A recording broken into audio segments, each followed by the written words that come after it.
দেশের চলমান বন্যা পরিস্থিতির কারণে অনেক যাত্রী প্লেনের টিকিট কেটেও আসতে পারেননি, ফ্লাইট মিস করেছেন। সেসব যাত্রীর প্লেনের টিকিট পরবর্তী তারিখে বিনামূল্যে রি-ইস্যু বা রিবুক করতে নির্দেশনা দেওয়া হয়েছে।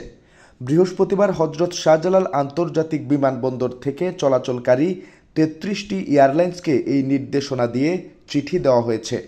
চিঠিটি ইস্যু করেছেন শাহজালাল বিমানবন্দরের নির্বাহী পরিচালক গ্রুপ ক্যাপ্টেন মোহাম্মদ কামরুল ইসলাম।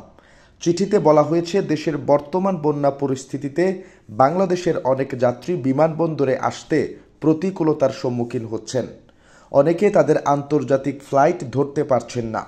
এই পরিস্থিতিতে এয়ারলাইন্সগুলোকে তাদের যাত্রীদের সহযোগিতা করার অনুরোধ করা হচ্ছে। এছাড়াও যাত্রীদের জন্য এয়ারলাইন্সগুলোকে ২৪ ঘন্টা যাত্রী সেবা নিশ্চিত এবং বন্যা কবলিত এলাকার যাত্রীদের ফ্লাইটের টিকিট বিনামূল্যে পরিবর্তনের জন্য অনুরোধ করা হচ্ছে।